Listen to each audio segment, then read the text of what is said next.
So before we get started on this week's recap, I'm going to go ahead and say that there's some links down below. This week's episode of The Bachelor talks about some heavy topics concerning sexual assault and things of such nature. I will touch on it a little bit in this episode of my recap, but if anybody you know or yourself has had any issues with this and would like some more help, you can look at the links that I've put down below and you can find some help in that way.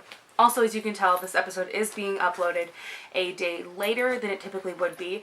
There was an incident in Houston involving 5 officers being shot.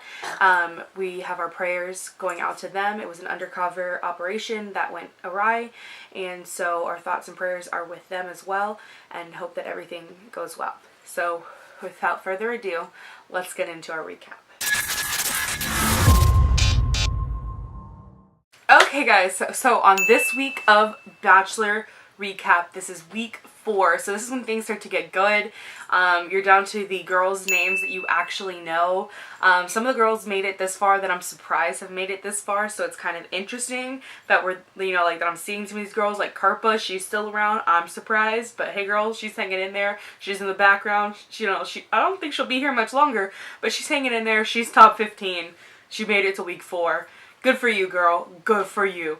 Okay, so the first thing that happens, Chris Harrison comes in and he just tells everybody like, hey, we're going to Singapore. But he wanted us to talk about kind of like the drama that happened the day before at the pool party and at the rose ceremony.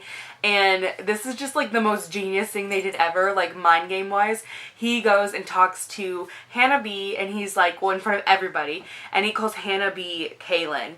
And she's just like, well, I'm Hannah, by the way. And, like, that is, like, we know that she's, like, low-key crazy, like, all up in her mind crazy. And that's, like, the thing that you can do to make the crazy build come out of her. It's gonna come out of her. The crazy gonna come out of her. So, like, he's, like, trying to bring it out. Like, you know that this is, like, they have a psychologist who, like, doesn't care about, or, like, a former psychologist who doesn't care about the license they used to have and all the school they went to, who's just like, oh, you want to mess with them? You want to push that button?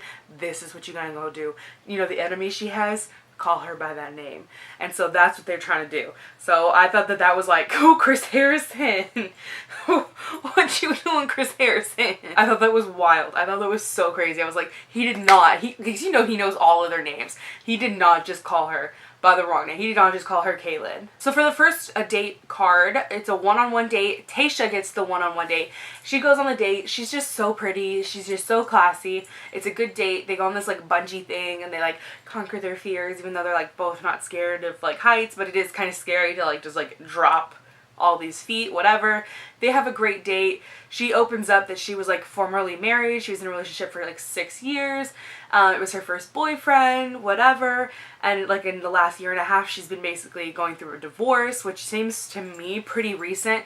But I think we've had other contestants in past seasons that have gone through similar things. And for them, that wasn't, it was like, yeah, I just got divorced like 3 months ago. And then I signed up for the show like 2 months ago and was like, well, time for the next one. But that was like her hard thing she had gone through. She opened up, he gave her the rose, and we move on from that one.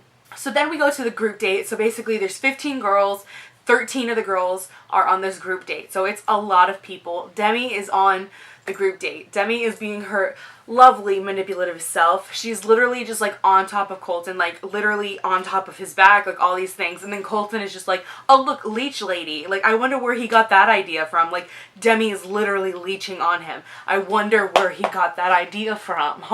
I wonder, Demi, where did he get it from? They go into the leech thing and they see the little leech thing. The leech lady's like, yeah, it gets rid of toxins. So I'm like, okay, good. Bye, Demi. Bye. Ready to not see you. Ready for this? Bye. Where are you? Bye, Demi. It was funny to me because like Hannah B was complaining the entire time about Colton, like because of Kaylin's drama, he's not spending time with me, or like every time I try to talk, he's not looking at me. She was like, oh, Colton, blah, blah, blah. Oh, Colton, blah, blah, blah. Like she was just being so shy.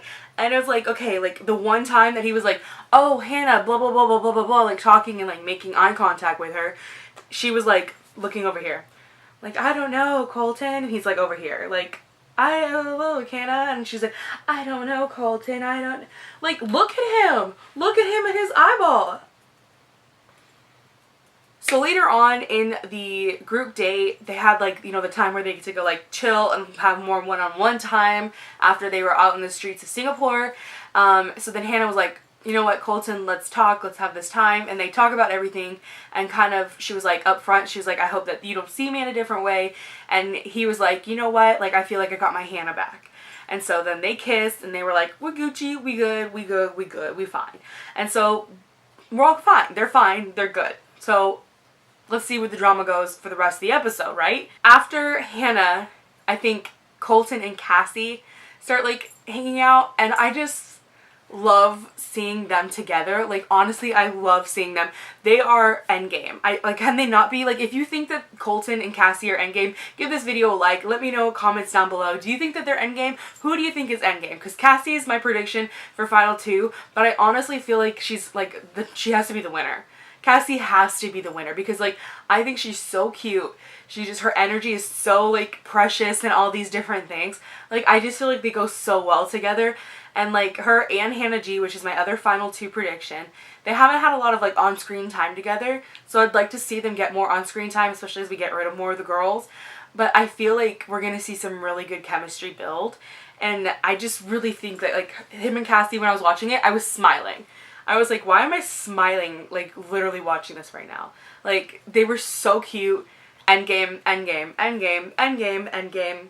Colton, Cassie, endgame. So, again, on the group date. We're still in the group date. Come back, recap. Remember, we're recapping. We're still in the group date. Demi's still in this group date, unfortunately. Demi opens up to Colton. So, the name of the game on The Bachelor and The Bachelorette is open up to me. Be vulnerable with me. I want you to tell me something personal. And then whoever shares the most personal thing with me is going to get the rose. So, it's kind of like, how can we outdo each other here, right? And so, Demi's like, my mom's in white jail. And so she, like, opens up about her mom, and she's like, she just got out of jail, and blah, blah, blah, blah, blah, and all this stuff. So that happened, and she ends up getting the group date rose because of that. Colton, I know you're not that bright, darling. Darling, darling boy. I know you're not that bright. No. We don't give Demi roses. We're not supposed to. We need to get rid of her. Week 5, week 6, we need to get rid of Demi. Please, please, please, we need to get rid of Demi. Please. Okay, that's all I'm asking. Literally all I'm asking is us to get rid of Demi. Like, as a community, as a group, let's get rid of Demi. As a Bachelor Nation, get rid of Demi. Thanks. The other thing that you can see is that, like, Hannah B's mental state is coming to her physical state. Like, you can see her physically declining, and it's, like, showing on her face. Like, she's just looking worse and worse physically, and you just see it's like it's not good for her. Like, she's suffering. And so, like, that's at the point when I saw her, like, looking so bad, I was like, okay, now I actually feel bad. Like, it's not just, like, TV drama and, like, producers. I was like, she actually probably does suffer with something, like, mental illness or something. And I was like, okay, this is real shit. Like, these are real people.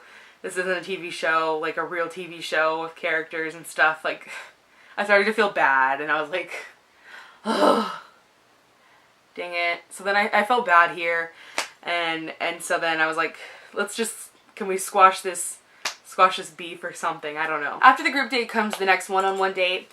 Kaylin has the one-on-one date. So here's where there might be a little bit of a trigger warning.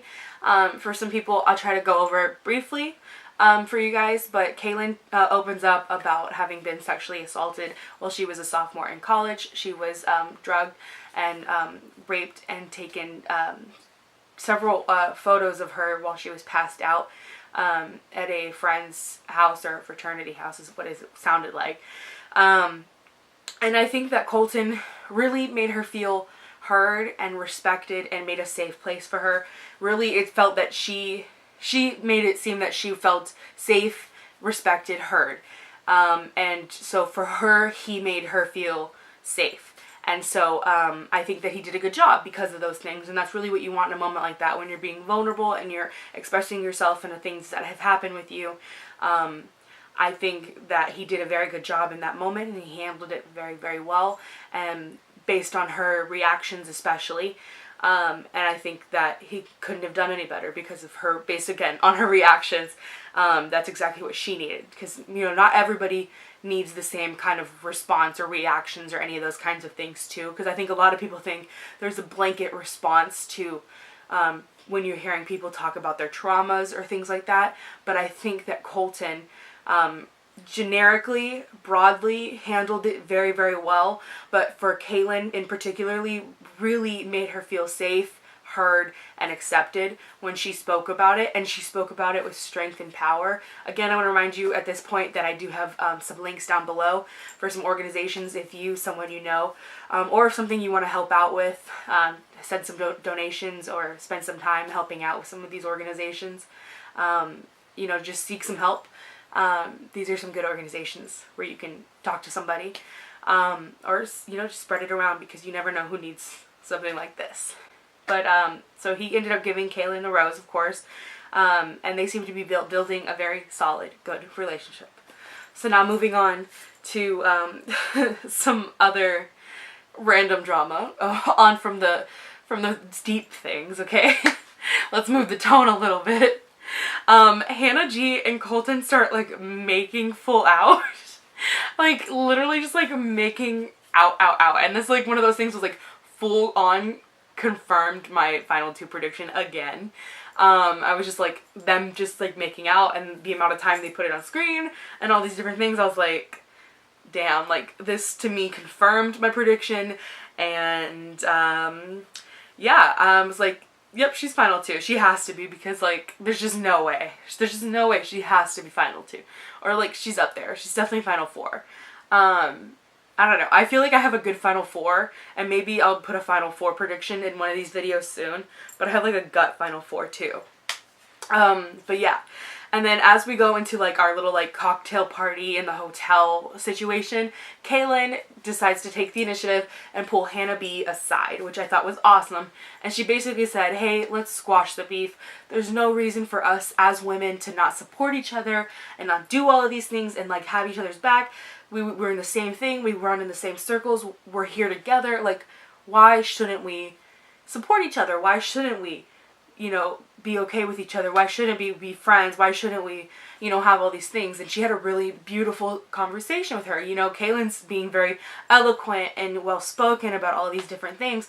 And her and Hannah were just like, yeah, cool, let's do this. And so they had a great conversation, and they squashed the beef. And so no more pageant drama. We've squashed our beef. Yes. So no more pageant drama. But after this, our next fight is between Courtney and Demi. And this is where our next fight just goes up and crescendos up into this beautiful, beautiful place where our nice little young, our firecracker of a Texan over here fights this classy woman who happens to be the same age but is so nice and mature. Oh, Lord. I think it's very interesting because there's, like, a scene where I know a producer. I guess the reason I always, like, point out, like, what producers say is because I watch that show Unreal, and so, like, I always, like, point out, like, I can tell a producer told someone to do something, because I don't want to believe that people, like, inherently are, like, stirring the pot. So, like, Onyeka, like, goes and is like, I think she tells Courtney, or who'd she tell? I don't know if she told Courtney or Demi, but she said something to somebody, and she was, like, stirring the pot. And I was like, I don't believe that, like, on her own, like, thoughts was like, I'm gonna go tell her, like, yeah, you better say something, or you better do something. I know it has to be a producer that said something or told them to do something, not the other way around, you know? This is when then Demi goes and talks to Colton and basically says, Courtney is the cancer of the house.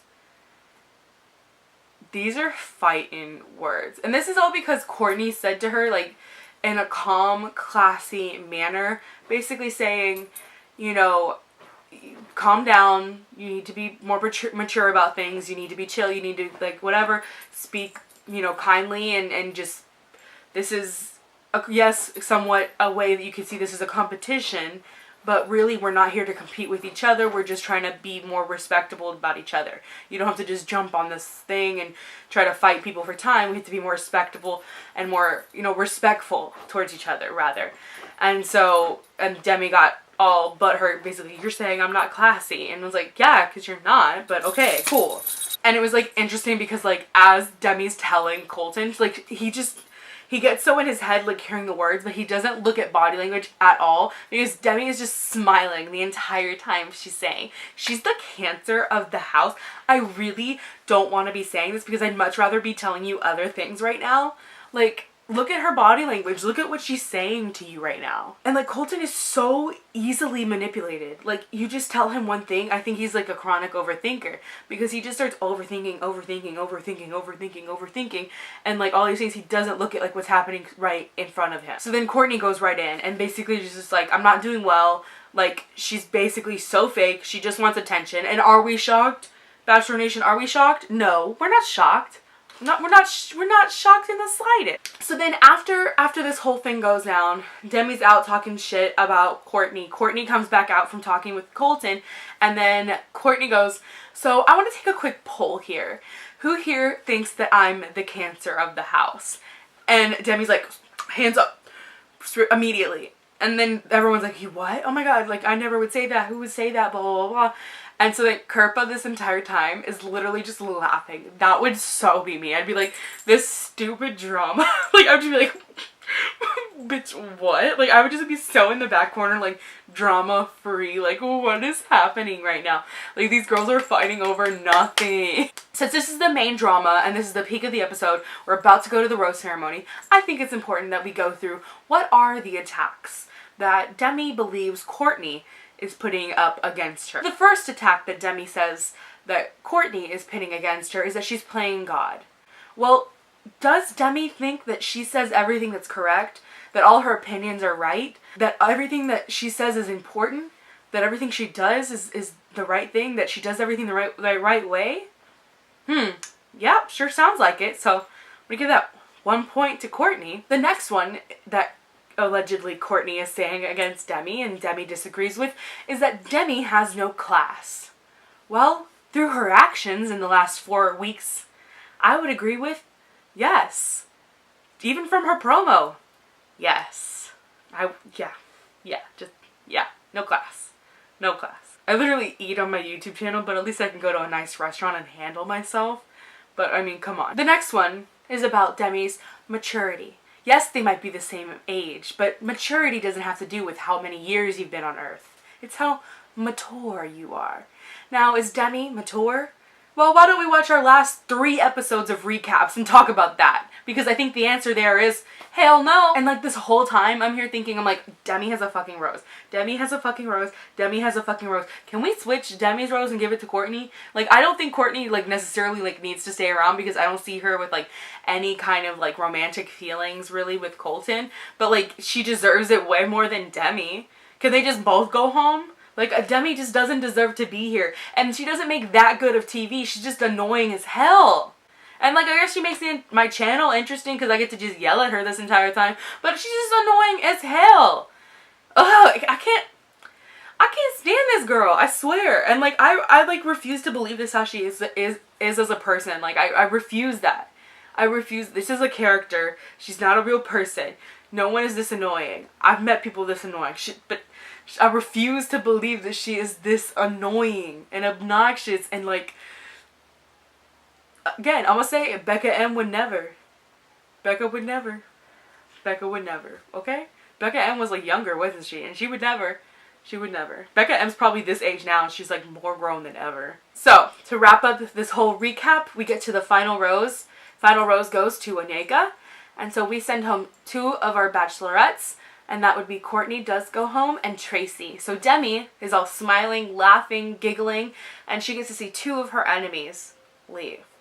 So that's basically all we have for this week's recap of The Bachelor. Thank you, Bachelor Nation, for watching. Please subscribe if you want to see more to come. Like this video. Please like this video. It really helps out the channel. Thank you guys so much for watching this video. I really, really appreciate it. You guys have been watching more and more of my Bachelor videos. I post on my channel pretty much every single day. So I would love if you guys stuck around. I got a lot of vlogs, got some music videos, some reaction videos. I got pretty much everything. So stick around. You're going to get a variety of stuff on my channel. You can follow me on my social media at HTXAJ if you want to see more of me or hear from me or talk to me or any of that shit. Whatever. We can hang out. You want to talk about Taco Bell? I'm always down to talk about Taco Bell. Why I've got this bump in my head? It's a curl. Okay, I'm just about to brush this. I gotta comb over. Hello. Hello. But yeah, okay. So I'll see you guys tomorrow in my next video. Bye.